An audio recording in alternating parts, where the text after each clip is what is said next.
दोस्तों, आपको वह सच्ची कहानी नहीं पता जो हम आपको आज बताने जा रहे हैं। ये एक भूतिया गुड़िया की असली कहानी है। आपने आज से पहले जो भी भूतिया गुड़िया की कहानी सुनी होगी वे सभी असली नहीं होंगी, लेकिन जिस गुड़िया के बारे में हम बात करने जा रहे हैं वो आज भी इस दुनिया में है। इस गुड़िया को कोई भी अपने घर में नहीं रखना चाहता। इसकी वजह जानकर लोगों की रूह कांप उठती है। संभव है कि आपने किसी हॉलीवुड हॉरर फिल्म में भी इसके बारे में देखा सुना होगा।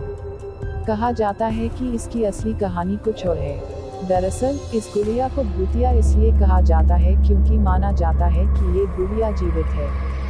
फिल्म एनाबेल क्रिएशन में इसके बारे में जो दिखाया गया है वो इस गुड़िया की सच्ची कहानी से अलग है।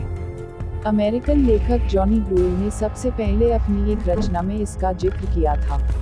लेकिन सच ये है कि बेहद रहस्यमय ढंग से ये डॉल उनकी जिंदगी में आई थी। इसके बारे में जानकर आपको बेहद ताज्जुब होगा।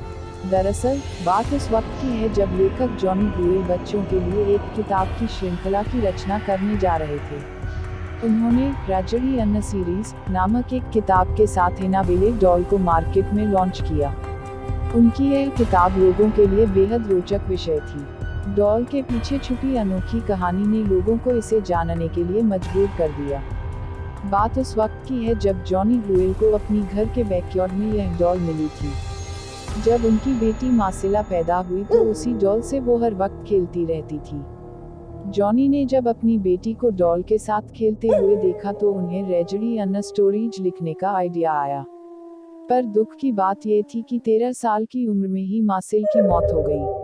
उसकी मौत का कारण संक्रमित टीका बताया गया।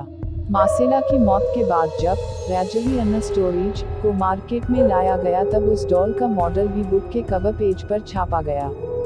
ये मार्सेला को श्रद्धांजलि देने के कारण ही लॉन्च किया गया था। पर हैरानी की बात यह थी कि मार्सेला की मौत के बाद असली एनाबेल डॉल जिससे मार्सेला खेला करती थी वो अचानक घर से कहीं गायब हो गई।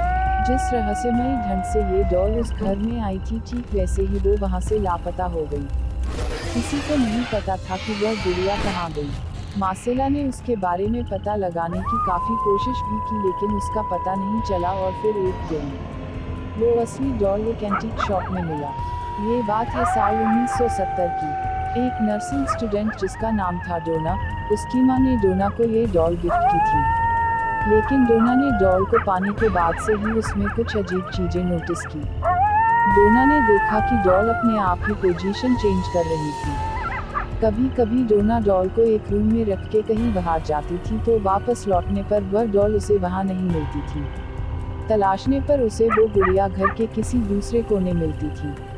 एक दिन डोने ने कमरे में लौटने के बाद देखा कि डॉल के हाथ और पीठ पर खून के धब्बे लगे हुए हैं। वो दहशत भरा ये नज़ारा देखकर बुरी तरह कांप गई। डोना को समझ आ गया था कि उसके साथ कुछ बुरा हो रहा है। इसके बाद डोना ने फौरन पैरानॉर्मल एक्टिविटी एक्सपर्ट एड और लॉरेन को बुलाया। एड और लॉरेन ने जब पाया कि यह डॉल भूतिया है तब डोना और ज्यादा डर गई। उसने उस गुड़िया को वहां से ले जाने के लिए कहा। एड और लॉरेन उस वक्त उस गुड़िया को अपने साथ कार में ऑकल्ट म्यूजियम में ले गए। लेकिन कार से जाते वक्त ही डॉल ने कुछ ऐसी हरकत शुरू कर दी जिसका अंदाजा उन दोनों को नहीं था। दरअसल गुड़िया ने अपनी पूरी ताकत से उन्हें रोकने की कोशिश की। गुड़िया ने बार बार डॉल कार का स्टीयरिंग घुमाने की कोशिश की, मानो कि वो उन्हें कहीं और ले जाना चाहती है। बड़ी मुश्किल से एड और लॉरेन अपनी मंजिल तक पहुंचते हैं। एड और लॉरेन उस शापित भूतिया डॉल को अपने म्यूजियम में मंत्र से एक कांच के बक्से में बंद करके रख देते हैं। माना जाता है कि आज भी उसकी भूतिया ताकत एक्टिव है। इसी कारण से उसके पास किसी को जाने नहीं